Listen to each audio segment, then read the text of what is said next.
तो स्टार्ट करते हैं second day of journal entries. अभी हम लोगों ने कल क्या किया था, एक बार फटाफट से रिकॉल करते हैं। हमने कल LIC के थ्रू समझा था कि लाइबिलिटीज और इनकम्स का नॉर्मल बैलेंस हमेशा क्या होता है, क्रेडिट होता है।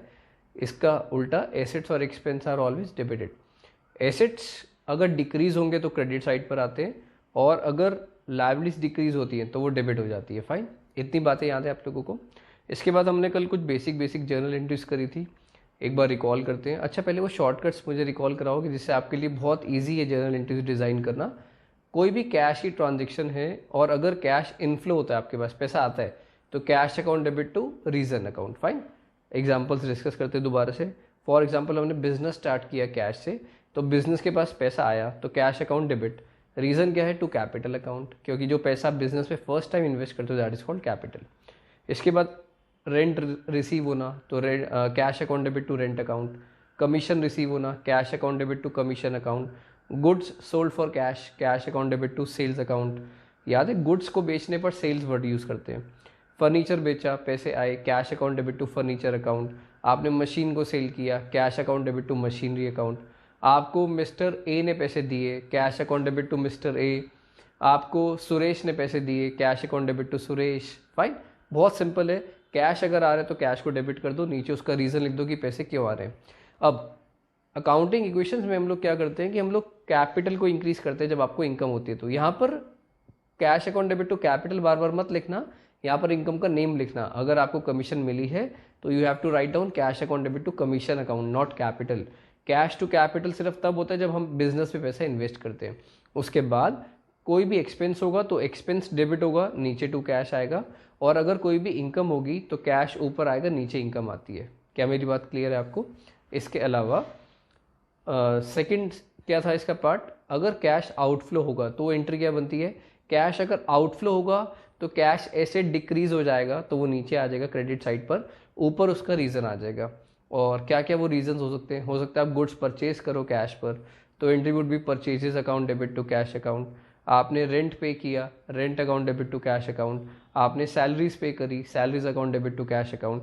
आपने कमीशन पे करी, commission account debit to cash account. Fine, आपने सुरेश को पैसे दिए तो सुरेश अकाउंट, सुरेश के आगे अकाउंट मत लगाना, नेम्स के आगे अकाउंट नहीं लगाते क्योंकि पर्सनल अकाउंट्स होते हैं।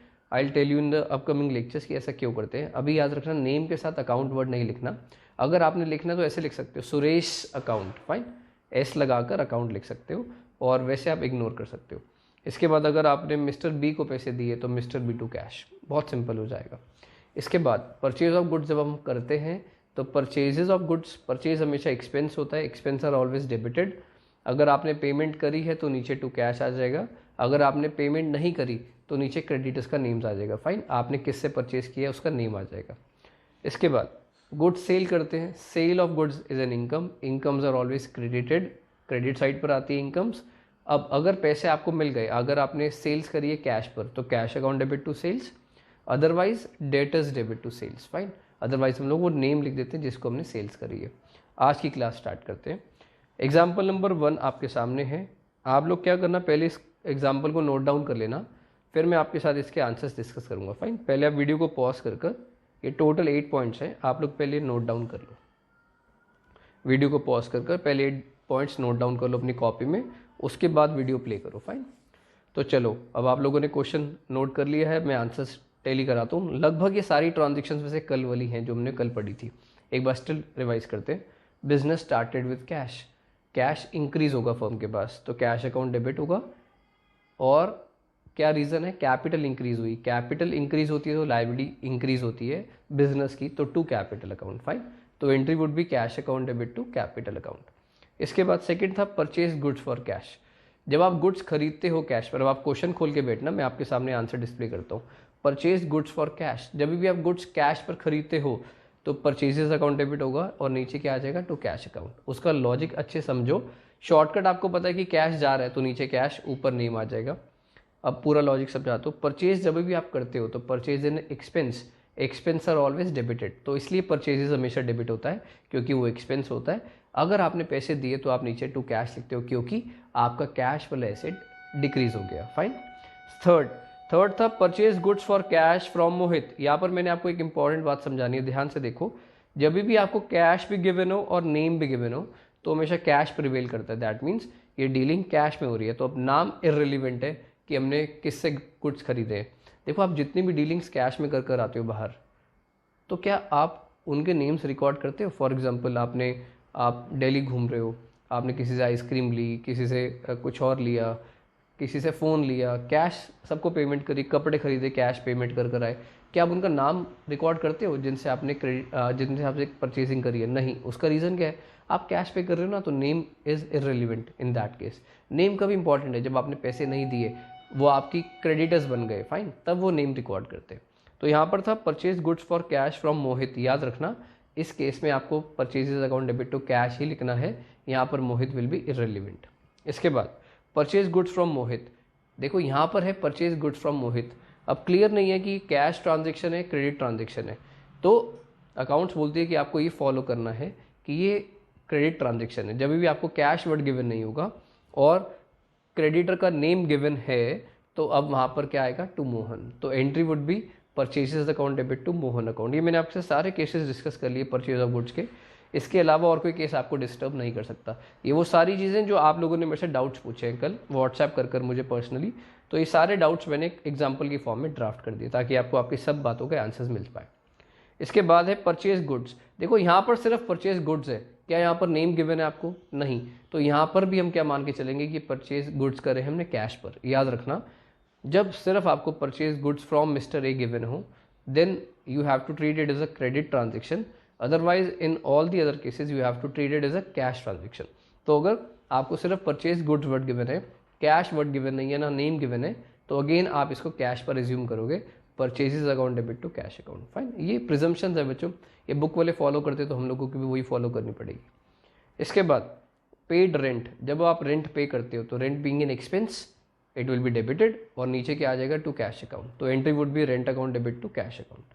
इसके बाद है रिसीव्ड कमीशन, कमीशन मिली है तो कैश इंक्रीज हुआ, तो cash account debit to commission account. Commission income है, इनकम्स आर ऑलवेज क्रेडिटेड, तो entry would be cash account debit to commission account. इसके बाद लास्ट है विड्रू फॉर पर्सनल यूज़। जब आप विड्रू करते हो पर्सनल यूज़ के लिए, दैट इज कॉल्ड ड्राइंग्स। इसको क्या बोलते हैं? ड्राइंग्स। आपने अकाउंटिंग एजुकेशन में बात पढ़ी थी, मैंने समझाया था, जो भी पैसा आप विड्रॉ करते हो पर्सनल यूज़ के लिए दैट इज कॉल्ड ड्राइंग्स। तो ड्राइंग्स जब भी हम करते हैं तो यानी कि बिजनेस से हम अपना पैसा वापस निकाल रहे हैं, फाइन। तो कैपिटल कम हो रही है, कैपिटल कम होने को हम लोग ड्राइंग्स बोलते हैं, तो ड्राइंग्स अकाउंट डेबिट करेंगे और टू कैश अकाउंट, क्योंकि फर्म के पास कैश कम हो रहा है। दूसरा, इसको शॉर्टकट से मैं आपको बहुत ईजिली एक्सप्लेन कर सकता हूँ।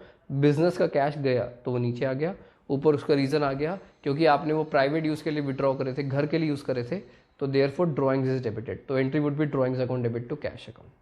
होप सो अच्छे से क्लियर हो गई होंगी आपको एंट्रीज। अब ज़रा कुछ इंपॉर्टेंट चीज़ें एनालाइज करते हैं फॉर्मेट में। देखो जर्नल के नीचे हमेशा लिखते हैं इन द बुक्स ऑफ, जो भी नेम आपको गिवन होता है बुक में। इसके बाद फर्स्ट कॉलम, अगर आपको डेट गिवन नहीं है तो you can prepare first column as a serial number. आप वहाँ पर क्या लिख सकते हो? Serial number. फिर आप डेट का कॉलम मत बनाना, आप डेट की जगह सीरियल नंबर लिख सकते हो। अभी जो मैंने एग्जांपल आपको पढ़ाया उसमें मैंने डेट्स नहीं दी थी, तो इसलिए मैंने यहाँ पर सीरियल नंबर का कॉलम बनाया। पर्टिकुलर्स, नरेशन ध्यान से देख लेना, बहुत सिंपल है। एलएफ में भी आपको कुछ नहीं करना। एलएफ की फुल फॉर्म क्या होती है? Ledger folio. अभी आपके काम का नहीं है, अभी आप उसको ऐसा समझ सकते हो, लिखो फालतू में। Amount debit, amount credit, fine. अब क्या होता है, अगर आपका एक क्वेश्चन करते करते पेज कंप्लीट हो जाता है, फाइन, एक पेज पूरा कंप्लीट हो जाता है और अभी क्वेश्चन कंप्लीट नहीं होता, तो आपको यहाँ पर टोटलिंग एक बार यहाँ तक कर देनी है। जब आप पेज टर्न ओवर करने वाले हो तो यहाँ तक का टोटल को बोलते हैं कैरिड फॉरवर्ड। क्या बोलते हैं? Carried forward. CF लिखते हैं यहाँ पर। मैंने जो ब्रैकेट में कैरी फॉरवर्ड लिखा है इसकी फुल फॉर्म लिखी, ये आपको लिखनी नहीं होती, CF लिखते हैं, फाइन। तो जितना टोटल हमने अब तक किया उसको कैरी फॉरवर्ड किया। नेक्स्ट पेज पर सबसे पहले उसको ब्रॉड फॉरवर्ड करते हैं। क्या कर लेते हैं? सबसे पहले ब्रॉड फॉरवर्ड, उसके बाद टोटल कर देते हैं और फिर लास्ट में टोटल करके फिनिश कर देते हैं, फाइन। अब आपको क्या करना है, अब आपको ये वाली जो मैंने वीडियो में पढ़ाया, आपको ये वाली एग्जाम्पल खुद एक बार खुद करना है रिटर्न में, फाइन। क्वेश्चन आपने नोट ऑलरेडी कर लिया, अब आप इसका आंसर एक बार खुद लिखो, फिर आओ नेक्स्ट वीडियो में आगे इलस्ट्रेशंस डिस्कस करना स्टार्ट करते हैं।